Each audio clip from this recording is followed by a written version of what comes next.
Can everyone hear me now? Let me know if you can. Great. Okay, perfect. Looks like it's all working. Good afternoon for me. I'm in Halifax. Welcome, everybody. Thanks so much for joining me. Looks like we've got a good crew here. We have about 19 of you now. We had 41 registered, so we may have a few more join us as we go on, which would be great. But thanks to everyone who's here and right on time. That's wonderful. So we will get started. So today we are doing part 2 of my series entitled Focusing in on the Macronutrients. So today we're talking about carbohydrates. If you were here with me last week at the same time on Wednesday, we were here talking about fat. So that was the first one. Today it's carbohydrates, and next week we're going to be talking about protein. So definitely join me again next week for that. I will be putting up a link to register for that at the end of this webinar so that you can be sure not to miss it next week. So just a quick introduction. My name is Madison. I'm a health promotion specialist at CFB Halifax. I'm also a registered dietitian and have a master's of public health. So that's my background, a little bit about me. I love talking about nutrition, so hopefully we can have some fun here today. I love that I'm able to talk to all of you from all over the country. It's pretty cool that we're able to all come together virtually this way. So please enjoy. Also, if you have any questions as we go along, that's what the chat function is there for. So please feel free to ask your questions at any time. I do have the ability to monitor it as I'm going, so I'll keep an eye open, and if I see a question, I'll answer it as we go. And we'll also have a quick question period at the end for any lingering questions that you may have. So feel free to ask them at any time. Okay, so just before we jump into our material, just a few bits and pieces that I'm required to go over. So the presentation that you're about to view is the intellectual property of the Department of National Defense. So please don't try to reproduce or copy this presentation, no pictures or videos of the slides. Also, some of the topics in this webinar may be of sensitive nature, so please use your own parental discretion. If you have children, all of our webinars are intended for an adult audience. Usually I say that my nutrition webinars are fairly PG, so I wouldn't worry too much about it, but it's not my decision to make, so please do use your own parental discretion if you feel that you're worried about that. In addition, if anyone shares any stories or tells any facts about themselves in the chat function as we go on throughout today, just make sure that we're respecting confidentiality and that anything that's shared here today stays here and is not discussed outside the webinar. And lastly, this webinar is recorded, so you're able to join live, but for people who maybe are not able to join with us today now, they'll be able to watch it as a recorded session later on. It can be found at cafconnection.ca, so you can always go and rewatch it, or you can recommend it to your friends and have them go and watch it as the recorded webinar. So it'll always be available there on the website. And please do participate as actively as you want. The chat is there for you to use as much as you'd like, but if you just want to follow along and not participate with the chat, then that's fine too. You can just kind of sit back and listen, and that's totally great. Okay. One last thing, I do have our first poll of the day is for our statistics. So I would love to know what your affiliation is with the CAF community. So I'm going to make this poll live, and it should appear right beside your chat function. And just let me know which category you fall under. It's completely anonymous, so your personal information will not be associated with your answer whatsoever. It's just for our statistics so that we can make sure that our presentations are targeted towards the right individuals. So that would be great. Thank you. And that will be left up throughout the day, throughout the hour, sorry, that we're presenting. So just make sure that you answered at some point as we go along. We've got 26 of you now, and so far only 21 answers. So if you're there and you have not answered, please make sure you do so at some point. That would be great. And I'll remind again later on in case we have more people joining in, just to let me know which category you are. That would be wonderful. Also, we are going to have a few other polls at the end of this webinar regarding what you learned, like whether you learned something valuable and how you found the platform. So just keep those in mind. for your observations and know that you'll be answering a question or two about that at the end. So make sure you stick around at the end so that we can get that information. That would be really highly appreciated. Okay, so we will jump in now. So like I said, we're talking about the macronutrients. And last week we talked about fats, so that's done. If you missed it, please go back on Calf Connection. You should be able to find our fat webinar, and you can listen in on that to catch up. Today we're talking about carbs, and next week on Wednesday at the same time, depending on your time zone, we'll be talking about protein. And like I said at the beginning, I will be putting up a link so that you can register for the protein webinar at the end of our presentation today. So keep an eye open for that. Okay, so with that being said, I'm now going to turn off my video just so that you are better able to read and see the slides. It will make them a little bit bigger if my face is not in the way. So I'm going to turn that off. You'll still be able to hear me, and we'll get started with the rest of the slides. Okay, the presentation now. Okay, so starting in on carbohydrates and what they are. So carbohydrates are a necessary part of our diet, and they're one of the three main macronutrients, which means that they provide us with energy. So if you were here last week for the fat presentation, this slide may look very familiar to you because it actually is the exact same, just with a different title. So they are both one of the three macronutrients. They are both a necessary part of our diet, and they both do provide us with energy. So they're really similar in a lot of respects, but they obviously have a lot of differences when you get into the nitty-gritty of it. So that's what we're going to be talking about today. So carbs are actually the primary source of energy for our bodies, for humans, and importantly, they fuel the central nervous system and our muscles. So they're really, really important in order for us to be able to do our everyday activities, to be able to, stand up, walk around, exercise, think. So really, it's a very necessary macronutrient for us to focus on. So that brings me to the last point on this slide, which is carbs are not bad. Same thing as what I talked about with fat. Both of these macronutrients have gotten a lot of negative press in the past. So a lot of people kind of are scared of the word carbohydrates and shy away from eating carbohydrates as much as possible. But I'm here to tell you that that's not the best thing to do. We do need carbohydrates. They're incredibly important in our diet. And you're going to learn a lot more about how they work and what they do and why they're important and what types to look for to make the healthiest choices. But overall, carbohydrates are not bad, and we should not be avoiding them altogether. So that's really one of the main takeaways from this today. Okay, just a quick reminder, if you haven't filled out the poll on the poll function for your affiliation with the CAF, I see there's a few people that still haven't. Please do that as we move along throughout the presentation. That would be great. Okay, so why are carbohydrates important? So like I said, they are humans' primary source of energy. So really, really important. They're rich in nutrients and fibers. So a lot of foods that you eat that contain high levels of carbohydrates also provide lots of micronutrients and often quite a bit of fiber. So when we're getting carbohydrates, we also want to focus on what else we're getting from the foods that we're eating that have those carbohydrates. And typically the choices that would have more nutrients and more fiber would be the healthier choices or the more recommended choices. So we'll talk a little bit about how to find those choices later on today.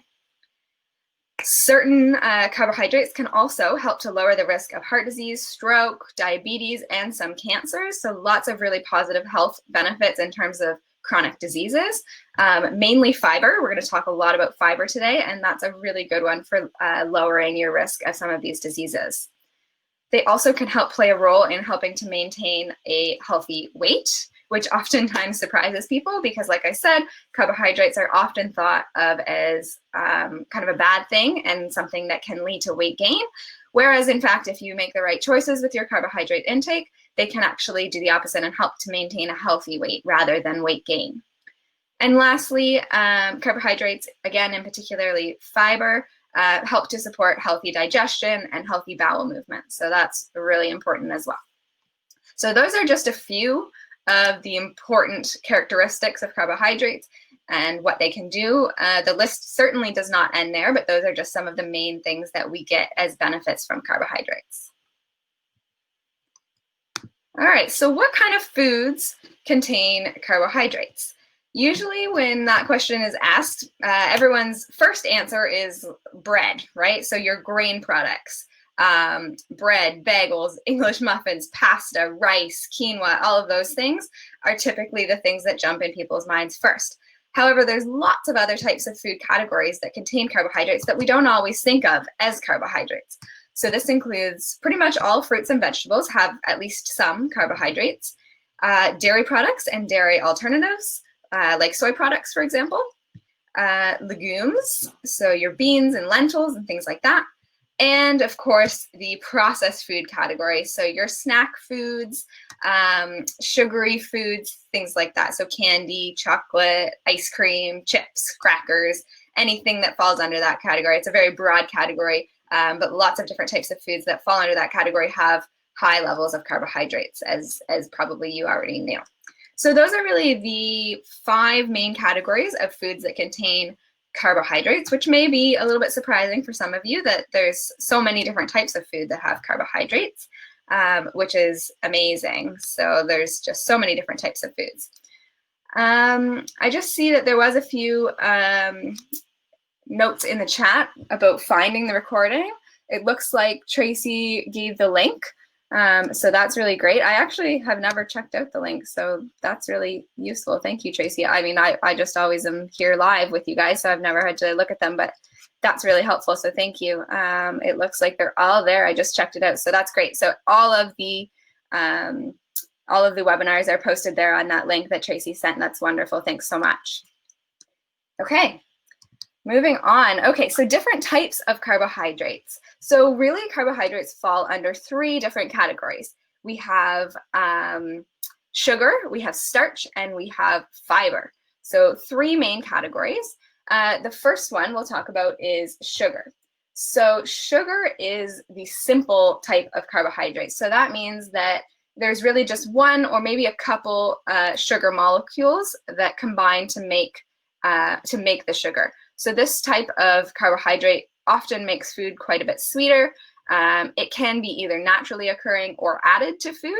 So an example of a naturally occurring would be like dairy products would have some naturally occurring sugar, or added sugar like in a muffin or a cupcake or something like that. And this type of carbohydrate, sugar, actually raises our blood sugar levels quite quickly and quite high. So that's sort of the effect that it has on our body, and we're going to go more into detail in that a little bit later. Second category that we have is starch. So starch is found in your grains, vegetables, in particular starchy vegetables like potatoes or sweet potatoes, root vegetables, and your legumes like beans and lentils. This type of carbohydrate also does raise your blood sugar levels, although sometimes to a bit of a lesser extent and less quickly than pure sugar does. So that's kind of the difference between sugar and starch. And lastly, the third type of carbohydrate is fiber. So fiber has 2 types, which we'll talk about later, soluble and insoluble. It has many, many, many health benefits. I mentioned a few already, and we're going to go into them a little bit deeper later on. And it actually has no effect on your blood sugar levels because it's not digested, which again, we're going to go into a little more depth later.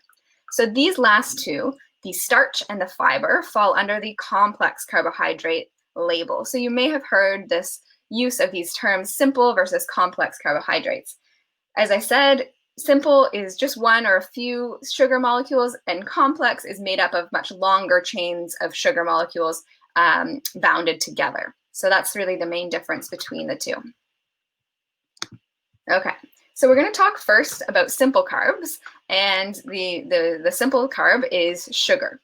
So sugar can be found in a lot of different foods. These types of carbohydrates are easy to digest, they taste sweet, and like I said, they quickly raise your blood sugar levels. They're broken down really quickly by the body to be used as energy. So they really result in like a short burst of energy. If anyone's ever experienced this, it's kind of like a sugar high. After you eat something really sugary and sweet, like a cupcake or a big cone of ice cream or something like that, you may have experienced sort of that quick burst of lots and lots of energy, but usually it dwindles fairly quickly as well. So it's quite a quick rise and then a bit of a quick drop afterwards as well. So this type of sugar, like I said, lots of different types of foods. All of your processed, baked, cooked foods that have added sugar would fall under this category.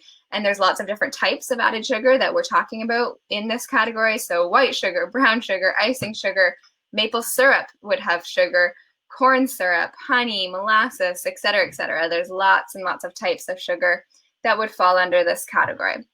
In addition, fruit actually also has these simple sugars or simple carbs, as well as dairy products and dairy alternatives and refined grains. So when I'm saying refined grains, that's things like white bread, white pasta, white rice, basically anything that's a white grain would have simple sugars in it. Milk, yogurt, and soy beverages would be sort of the dairy and dairy alternatives. And pretty much any fruit, because fruit has quite a bit of sugar and is often quite sweet. So that's really where you're getting your simple sugars, and those are the sugars that are going to result, like I said, in that quick burst of energy and that peak in your blood sugar. Next, we have complex carbohydrates. So complex, there's two types. Like I said, we have starch and we have fiber. First, we're going to talk about starch. So first of all, we find starches in our whole grain products as opposed to the refined grains like I talked about in the simple carbs. This time we're talking about whole grains. So whole grain breads, cereals, oats like in your oatmeal, whole grain pasta or whole wheat pasta, rice and crackers. So anything that's using the whole grain wheat or whole grain oats or really whole grain anything would be considered a complex carbohydrate. We also find complex carbohydrates in legumes. So that includes your beans, lentils, and peas, as well as really all vegetables, but in particular starchy vegetables.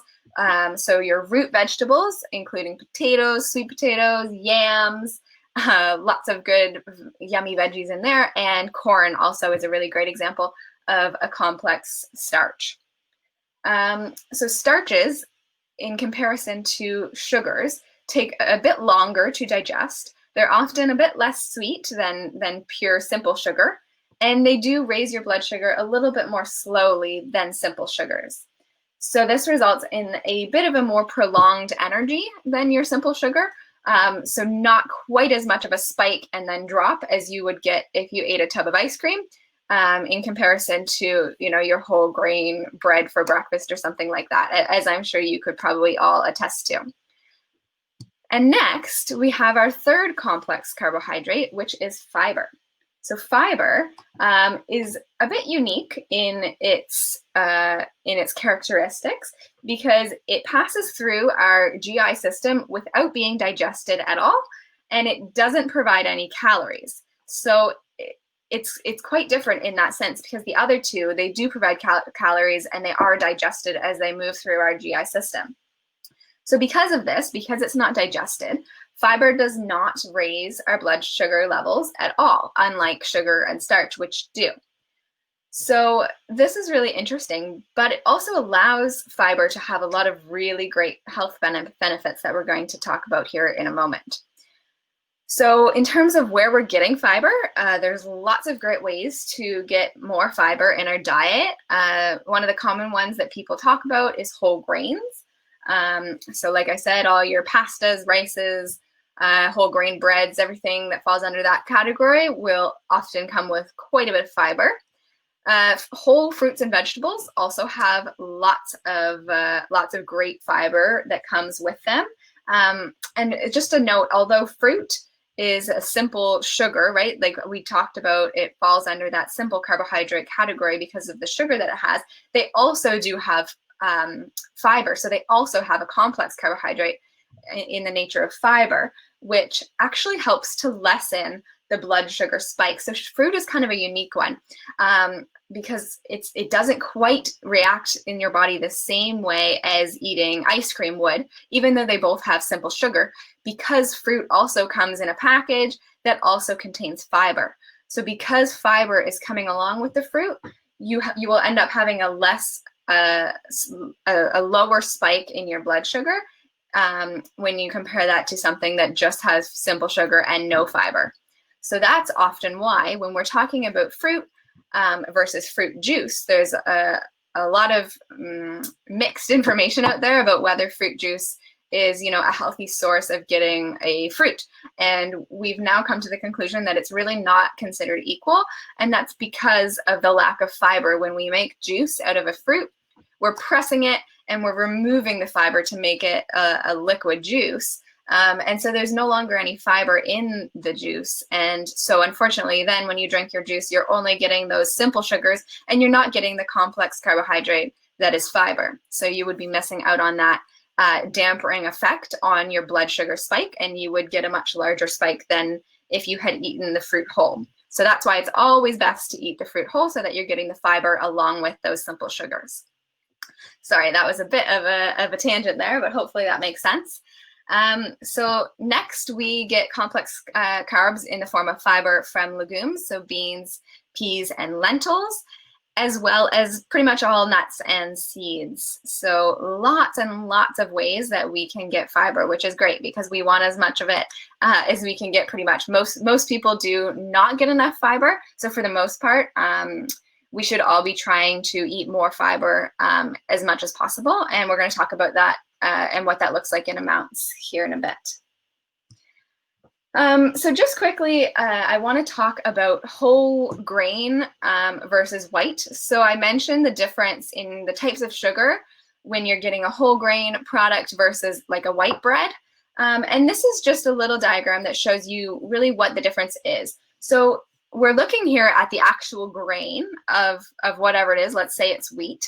And the whole grain is actually full of dietary fiber, which is what we were just talking about, which is really important for our digestive system and our bowel movements and all of that good stuff. Lots of great health benefits.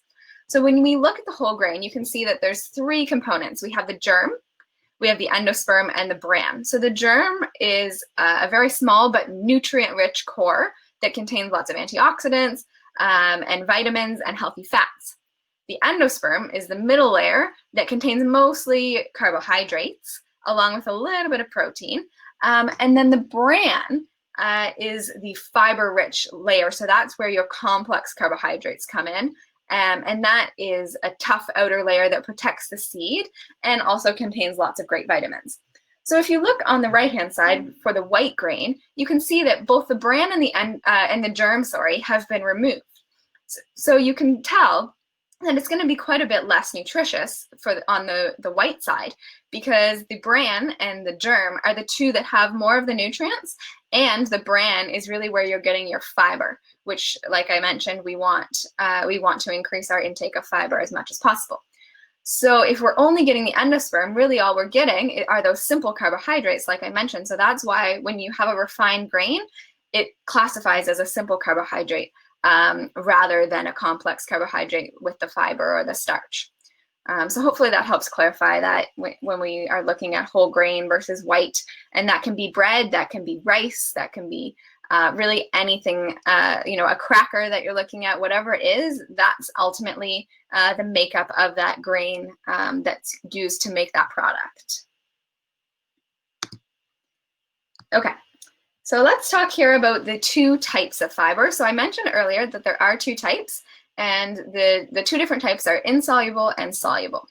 So insoluble is a type of fiber that does not dissolve in water, and it's really important in keeping your bowels regular.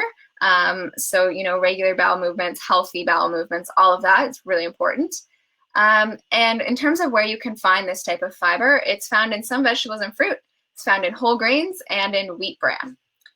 So then the other type of fiber is our soluble fiber. So this one does dissolve in water when you remove it from the food, and it helps to lower our cholesterol and our blood glucose. So you can see this type of fiber also in some fruits like apples and oranges, some vegetables like carrots or eggplant, oats, barley, psyllium, and legumes and beans, and lentils. So for this one, I like to kind of give a bit of a visual. So let's talk about oats here for a second. I'm sure many of you have probably made oatmeal.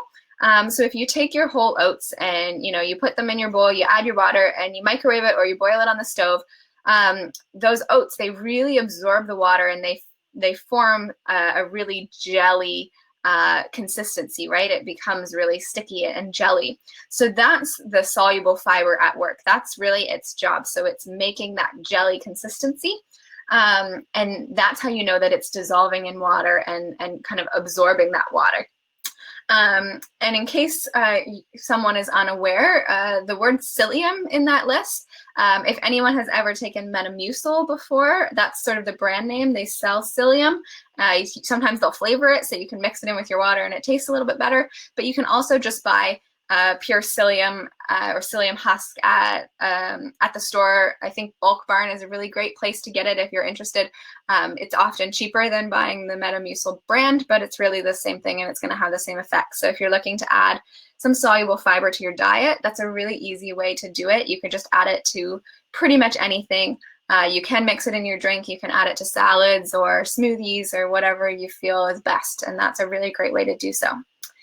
I do see that we have a question here in terms of what's the difference between, I'm assuming, whole grain and whole wheat, I'm assuming is what you're asking, Randy.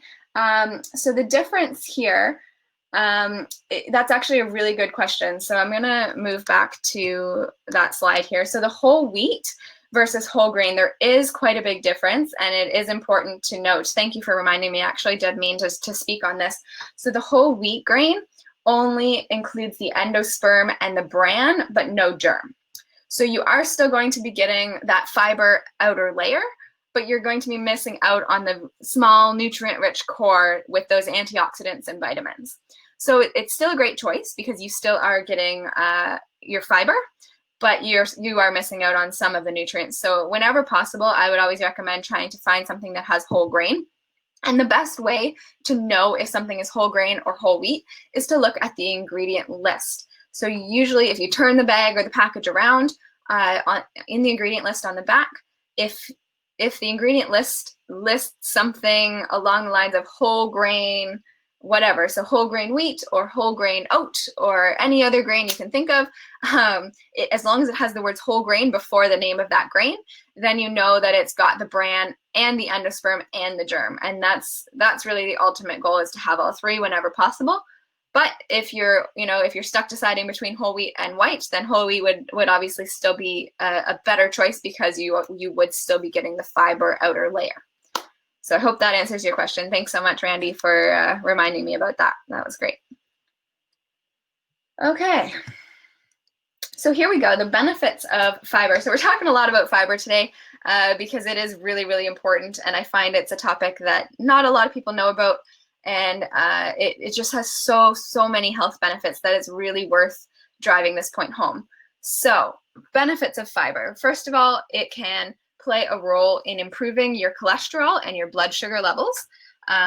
So that's really important. I know we mentioned a little bit the differences in the raising of your blood sugar levels, and the slower and less of a spike in our blood sugar that we can achieve, the better.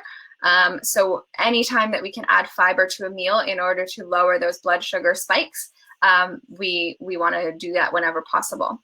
And like I said, it also does have a positive effect on your cholesterol. So we talked a lot about cholesterol in my fat presentation last week. If you're interested, you can go back and watch that if you missed it. But we know that cholesterol has a huge role in our heart health. And so if we're improving our cholesterol levels, then we're probably also lowering our risk of heart disease, so heart attack or stroke, things like that. So really important in both of those factors.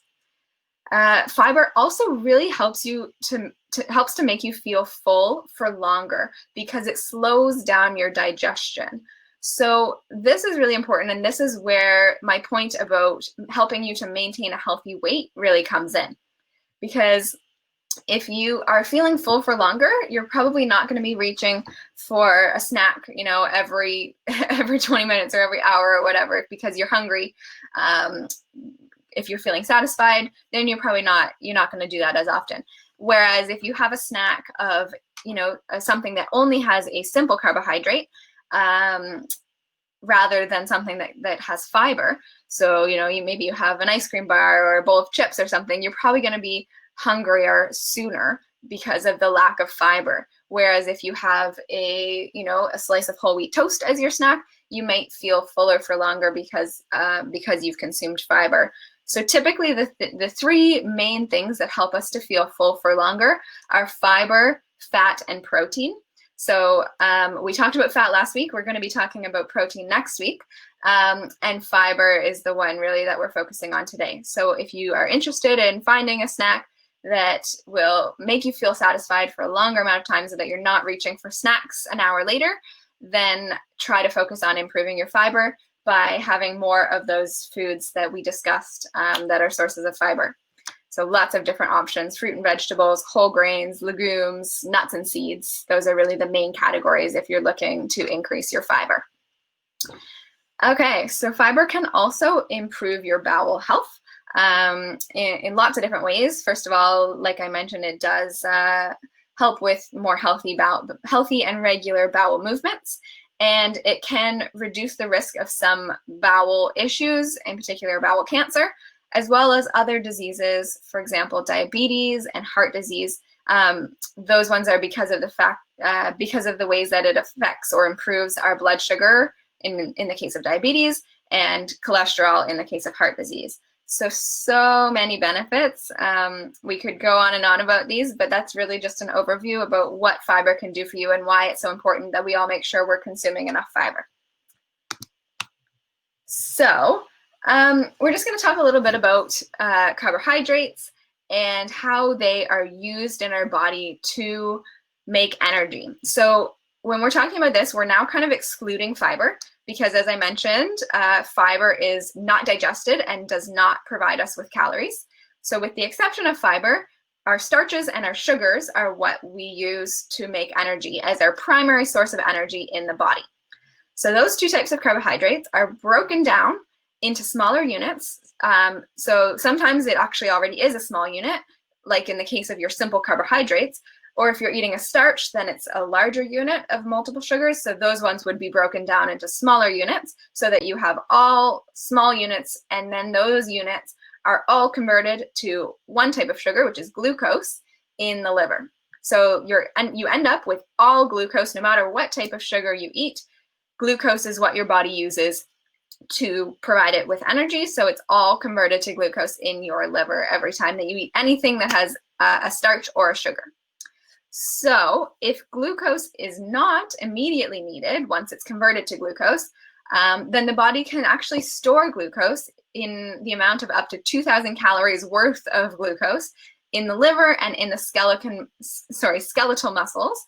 And it does that in the form of glycogen. So glycogen is just the way that glucose is stored without getting, into the nitty-gritty. That's really essentially what that means. So it's storing glucose in the liver or in the muscles in this slightly varied form of glucose, which is called glycogen. So at a certain point, though, we're not able to store any additional glucose in the form of glycogen. So we can only store approximately up to 2,000 calories worth of it. So if you're, eating more carbohydrates than you need, then at a certain point, that storage unit is going to become full. And once those are full, unfortunately, carbohydrates are then turned into fat and stored as fat. So this here really is the main reason why carbohydrates have got such a bad rap in the media and in the diet culture, because they can unfortunately be turned into fat and stored as fat. So this is where the diet culture really latches onto and says that carbohydrates can make you gain weight because they can be turned into fat. But it's important to remember that this only happens after you've A, eaten enough carbohydrates to satisfy your body's energy needs, and B, filled up your 2,000 calories worth of glucose storage. So you have to fulfill both of those needs before your body would then go and store your carbohydrates as fat. So you really would be needing to overeat in carbohydrates in order to make that happen. So it's important to remember that as long as we're eating in the right amounts, and as long as we're listening to our body and only eating as much as we feel that we need to feel energized and to feel satisfied, then you're probably doing all right, and you're probably not going to experience huge amounts of weight gain in that case. So hopefully that helps clarify that and helps make carbohydrates a little bit less scary. So just the last point there, if you have insufficient carbohydrate intake or stores, the body will then consume protein for fuel as its next priority. So it can use protein, but the preference of the body is carbohydrates. And your body actually can also use fat as energy. And we're going to talk a little bit more on that. I do have a slide coming up where we're going to touch a little bit on the keto diet, just because I felt that we probably couldn't talk about carbohydrates, especially after having just talked about fat last week, without touching a little bit on that. So we will discuss that here in a moment. But before we do, I just quickly want to discuss the glycemic index. So this may be a term that you've heard before. You may not really understand what it means. It can be a bit of a complicated thing to explain, but really once you get it, it's a pretty straightforward concept. So hopefully this will help clarify what this term is and how it can affect you. So essentially what the glycemic index is it's just a way of measuring how quickly and how much carbohydrates raise your blood sugar. So I mentioned throughout this entire presentation how, simple sugars have a greater effect on your blood sugar, whereas complex sugar or complex carbohydrates have a lesser effect. So that's really all that it's measuring. It's measuring the extent of the effect on your blood sugar in the body. So if a food is said to have a high glycemic index, then that means that it raises the blood sugar fairly highly and fairly rapidly. So that's the red line that you see there on the graph. So for example, these are your simple sugars. So if you eat a pastry or an ice cream, or your starchy white grains, so white bread or white rice or a starchy potato, so something like that, those are going to have a greater effect on your blood sugar. So a faster raise in your blood sugar and then a fairly quick drop off as well. So that's where you see that really big peak. On the other hand, low glycemic index foods raise your blood sugar a little more gently and to a lesser degree. So you can see the orangey yellow curve there on the graph has a much lower peak, and it's a much more gradual up and then down. So the curve is a lot smoother and flatter.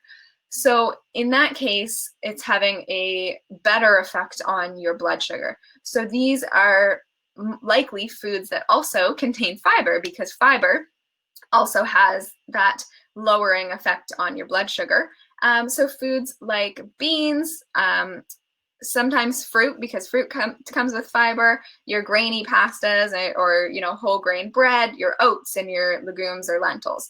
So those types of foods are going to have a lower glycemic index than the higher or the simple sugars would have. And I just see we have someone who has had the test done. That's pretty cool. Yeah, so basically you're right, exactly. So if you were to test glycemic index, you would drink a high sugar drink every hour, and they would do a blood test for, looks like yours was done for 2 hours, and then at the 3rd hour, another blood test, and they can tell if you're glycemic. Yeah, really cool. Thank you for sharing that. That's really great. So basically, yeah, they're just testing the degree to which your blood sugar is rising, and this can be used to diagnose diabetes as well, which is pretty neat. All right, so that's really the glycemic index in a nutshell. And now we'll move on to the carbohydrate guidelines.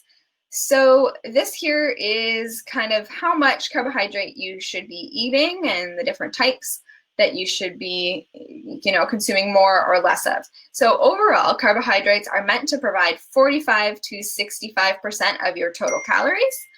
And it's recommended that within that 45 to 65% of total calories, we aim to limit our free sugar to less than 10% of the daily intake. So a free sugar basically just means the simple sugars, the sugars that are added to the food by the manufacturer or the cook or the consumer, as well as simple sugars that are naturally present in things like honey or syrups or fruit juice, things like that.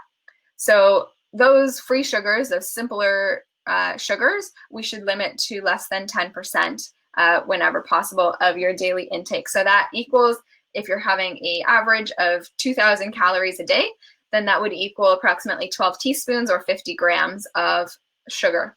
But of course, it's difficult to measure because you're not always the one putting the sugar into your food. Oftentimes it's there already when you buy prepackaged or prepared foods, or you have a dessert at a restaurant or something like that. So this is really just a guideline.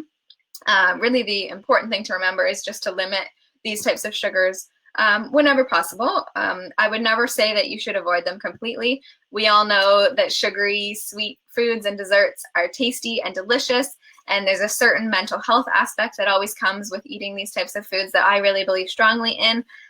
So we definitely should be allowed to include them within a balanced diet, as long as we're not making them the main part of our diet. So we want to focus on other types of carbohydrates as well, those healthier complex carbohydrates, the fiber and things like that. And these other types of simple sugars or processed sugars should be sort of more of a sometimes food whenever we can.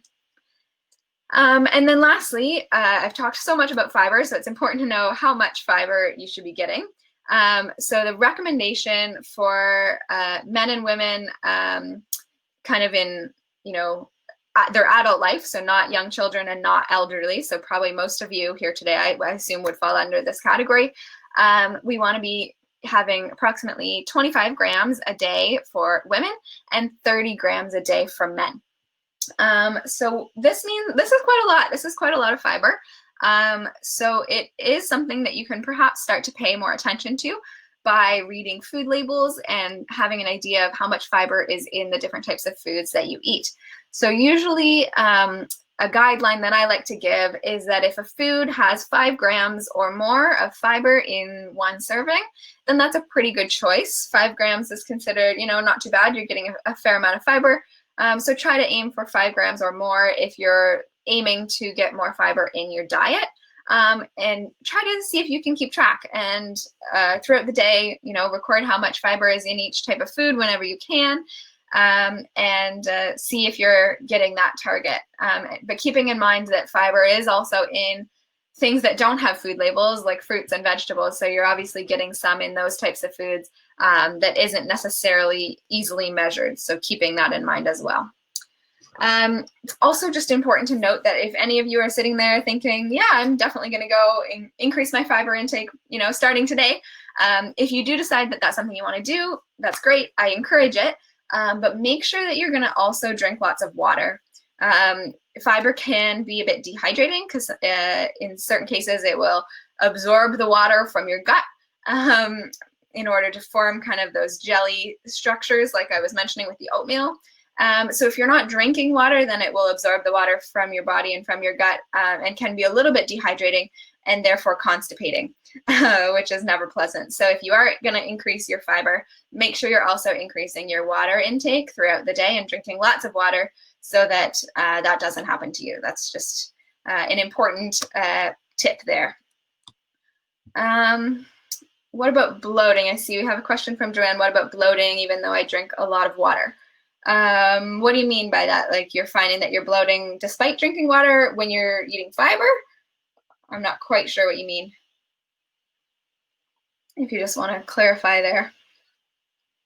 Fiber can cause bloating in some cases, but there's also so many other types of, okay, so you do find your bloating is increased by fiber. There's lots of other reasons for bloating. So unfortunately, me sitting here behind the computer, I can't necessarily tell you exactly what's causing it because I don't know your history or I don't know what you're eating. So I can't really give that individualized advice, but it certainly can in some cases.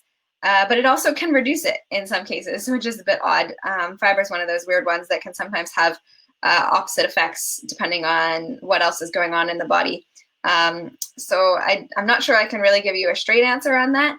I'd still encourage you to continue eating fiber. Maybe just shake up the different types that you're eating. different types of foods, continue to drink water. Over time, it may go away, but unfortunately, I can't know exactly what's causing it without going into a more in-depth examination of what you're eating. So hopefully that helps at least a little bit. Okay, so I did promise as well that I would discuss the ketogenic diet. So this is a really popular fad diet that has gained popularity in probably the last few years. And what it does essentially is uses fat as its main source of energy and excludes most carbohydrates. So I thought this was a pretty timely spot to discuss this diet because we just talked about fat last week, and today we're talking about carbs. So in this case, we're using lots of fat in this diet, and we're not eating very many carbohydrates. So what this does is it puts our body in what's called ketosis, which occurs when fat becomes your main source of energy. Because your body kind of goes into this starvation mode, and it recognizes that it's not getting enough carbohydrates, because carbohydrates, as we know, are the body's preferred source of fuel. So if it's not getting its preferred source of fuel, then it thinks that you're probably starving. Even if you're eating other types of foods, if you're not eating enough carbohydrates, that's kind of your body's reaction. So it has this mechanism that it is able, like I mentioned earlier, to use fat as energy if it's getting enough fat instead of carbohydrates. So if you're replacing most of your food with fat rather than carbohydrates, then your body has a way of using this fat as energy. But in this process of using fat as energy, your body produces ketone bodies, and in large amounts, ketone bodies can be harmful to your health. We really don't know a whole lot about the long-term effects of being in ketosis, which is when you're using fat for energy, because there's not a whole lot of long-term studies that have studied this, because the keto diet is a fairly new diet in terms of how popular it is. It has been around quite a while, but it's evolved into more of a weight loss diet, whereas originally it was the idea behind the keto diet, it was designed to help young children with epilepsy. And it actually was quite effective in that specific population, but it was not ever intended to be a weight loss diet. So overall, I think you can probably tell that my recommendation is not to follow the ketogenic diet. There are lots of nasty side effects from this diet that are typically called the keto flu. It includes all kinds of really terrible things: headaches, fatigue, nausea, constipation, delayed recovery in your muscles when you're active. Sometimes you might lose muscle mass and lose immune function, and difficulties with endurance activities. So going on a run or something is really quite difficult because, again, your muscles prefer to use carbohydrates when they're working out. So those aren't fun, obviously. And there's also some health risks, including nutrient deficiency, because if you're not eating carbohydrates, then you're probably missing out on certain types of nutrients, because let's say fruit, for example. Fruit is a really great source of all kinds of nutrients and a very healthy type of food to be eating. But if we're cutting out most carbohydrates, then most fruits are also not included in the ketogenic diet because they have too many carbs. So you may be missing out on a lot of really great nutrients from those fruits, as an example. It also is a very difficult diet to stick to. So we have to be careful with that, because you could end up just, not being able to follow through with it. And then you may end up gaining all the weight back, if not more, as a result of your kind of inability to follow this diet. And that's nothing to do with the person. It's everything to do with the diet, and the diet being kind of set up to fail, because it's not normal for us to exclude carbohydrates. People often just get sick of it, of eating so much fat and so little carbohydrates. They miss them, they go back to them, and then there's a whole whack of negative effects of that as well. So yeah, overall, definitely wouldn't recommend following this diet. If you do feel strongly that you want to try this diet, or you've been wondering about it, I would recommend seeing a healthcare professional before doing so and talking about it with them. So either your doctor or a dietitian, because you want to make sure that you're eating in a safe way, whatever diet it is that you're following. So that's my little rant on the keto diet. Hopefully that makes some sense to you all. Okay, so we'll move on here. So just to sum up, in terms of where you should focus when we're looking at carbohydrates, is really trying to get get your carbohydrates from whole foods rather than, you know, the bakery products and pastries and ice cream and all of that. You want to focus more in on the on the whole foods. So that includes fruit and vegetables, your whole grains, your whole grain products, legumes, so your lentils, beans, and peas, and nuts and seeds. So all of these types of foods they will all have fiber, they will all have carbohydrates, and they will all have lots and lots of health benefits. So if you focus on getting your carbohydrates from these 4 main categories, then you're probably doing a really great job. So that's kind of the place to start if you're looking to improve your carbohydrate intake. I see we have another comment here in the chat about it being confusing how fad diets have a doctor endorsing them. I absolutely agree with you. It can be very confusing and incredibly frustrating. I often will say to talk to your family doctor just because I know that's more accessible to people. But if I really had my choice, my recommendation would be to see a registered dietitian instead of a doctor if you have that ability. I may be a bit biased as I am a registered dietitian, but if you have the ability to see one, if you're looking into your diet, then we are the ones that are trained specifically in nutrition and in diet. Not so much doctors. They have some training in it, and some of them are actually really great at talking about it and recommending different types of diets, but for the most part, they don't know quite enough about the intricacies of food and nutrition, whereas we have done a 4-year degree plus a 1-year internship focusing on only diet and nutrition. So if you have the choice, that would probably be where I would start. And for the most part, I know very few dietitians who endorse fad diets, although of course there's always going to be some of them out there. For the most part, most of us do not. So that would be my recommendation if you are looking for more specific, individualized dietary advice, then see if you can't find a dietitian. I don't know about all of the bases, but at Halifax, we actually do have a base dietitian. So if you're a current serving member at your base, you can look into that. I don't know if they all do. I think some of them don't and some of them do. We have one that's available to all of our members. So if you're in Halifax and you didn't know that, then there you go. You can seek her out. Her name is Kathleen.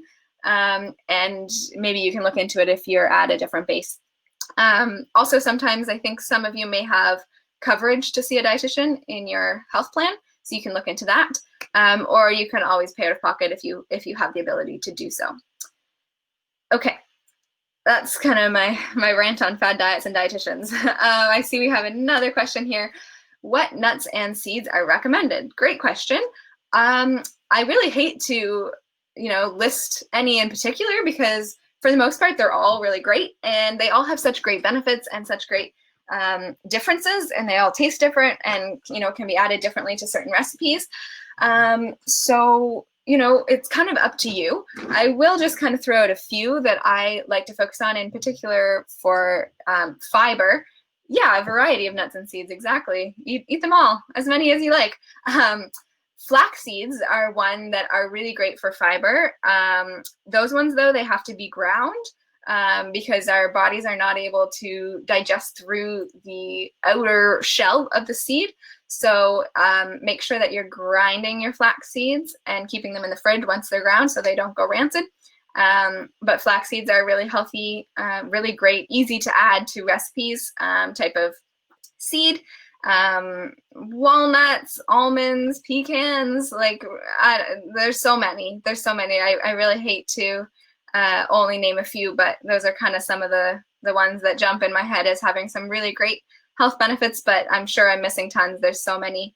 Chia seeds are a really great one as well. Those are really yummy, great in smoothies and oatmeal and stuff. Lisa, you're saying flax is great over cereals. I agree. It kind of gives that extra crunch. We have a question about keeping them in the fridge. How long do they last in the cupboard? I believe they last in the cupboard. If they're not ground, then they last for quite a while. But if they are ground, then you should be keeping them in the fridge. I can't remember exactly. Let me just do a quick Google and see. Ground flax. I think it's only like a couple weeks. Ground flax seeds. Oh, it says 3 months. Ground flax seeds in the fridge for 3 months. That's kind of my quick Google search. So there you go. That's pretty good. But yeah, if you can keep them in the fridge as much as possible, because if they are in the cupboard, then they won't last nearly as long, because the fats in your nuts and seeds can sometimes go rancid. So better to keep them in the fridge, especially if they're ground. And yes, they are delicious in smoothies. Absolutely, I agree. Okay, wonderful. So here I am again. I'm coming back on video for you of carbohydrates. So next week on Wednesday, May 27th, at the same time, whatever time this one started in your time zone, it's 1:30 for us here in Halifax, but I think it's 12:30 Eastern. So whatever that is, whatever time you logged in today will be the same time on Wednesday next week. And we're going to be talking about proteins. So our final one in the series of macronutrients. So the link is there, but it's not a hyperlink. So I've actually made a little button here for you. So it should be popped up now. If you click on the register button, it will allow you to go ahead and register for the protein webinar next week if you haven't already. I'm assuming some of you already have. If you were here with me last week, then you may have already clicked it last week, so that's great. And please make sure that you register so you'll be here again with us next week. I see we have another comment here. HealthLink BC, access to diet. Yeah. Yeah, they have great resources, I believe, in BC. I don't know all the details, but oh, look, they can call 811. Wow, that's great. Wonderful. Go BC. So if you're in BC, then HealthLink BC is a great resource. I think it's free too, is what I've heard before. And you can just kind of chat with a dietitian and get some advice over the phone, which is pretty great. I don't think we have equal service here in Nova Scotia, but we really should. That's pretty awesome. Okay. Wonderful. Can I? Okay, there we go. So like I said, we have a few more statistics polls. If you haven't answered the first one, then please make sure you do that. And I'm going to add 2 more. So first of all, I want to know whether you feel that you can apply what you learned today in your daily life. So we're going to go ahead and make that one live. So please stick around and make sure you answer these polls before you go. That one should be live now. Make sure you read the answers. The negative ones are at the top, the positive ones are at the bottom. We've had some confusion with that before, with people not reading them. So just keep that in mind. Thank you so much. And then I'll put the next one live as well. We've got how satisfied are you with the Demio platform? So that's the platform that we've been using today for the webinar. And I want to know basically if you found that it was good or not. Hopefully you enjoyed it and didn't have any technical issues, but we just like to know and make sure everyone's satisfied with it and that it ran smoothly and there wasn't any glitches or anything like that. So that would be great if you can answer that as well. I'm just hopping back to the chat here. Wonderful. Okay, so as long as you've answered all 3 of our statistic polls and have registered for the protein webinar, if you haven't already, then you are free to go. Thank you so much for joining me today. Really appreciate all of you guys coming on here and learning with me. And hopefully we'll see you back here next week to talk about protein. Thanks so much.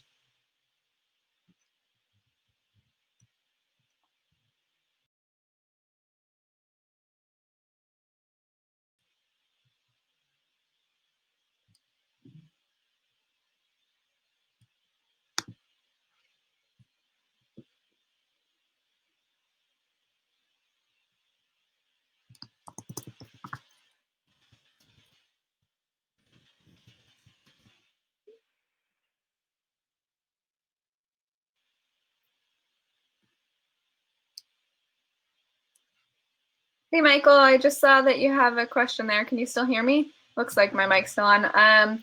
So yeah, I think we have like 3 or 4 accounts that are paid for by, I think it's PSP that has the accounts, and we do use, I always use the same account that I use every time, and I think all the other health promotion specialists use that account for our health promotion programs. And then I think there's a few other platforms that we use for other programs, So yeah, it is only just a couple accounts, and we just make sure that we log out at the end of our session so that the next person can log right in under the same account. So that's how we do it. And it seems to work pretty well for us.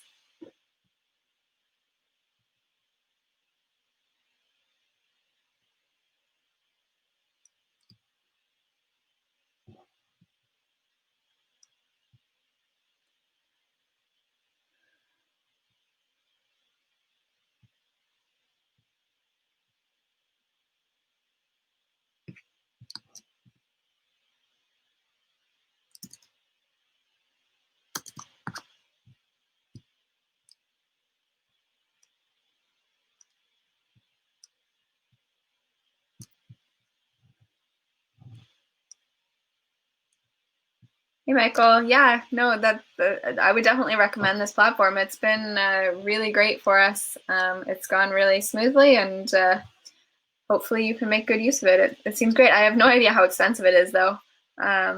So you might need to look into that. I don't know how much it costs to have an account, but hopefully it'll work for you. Thanks so much.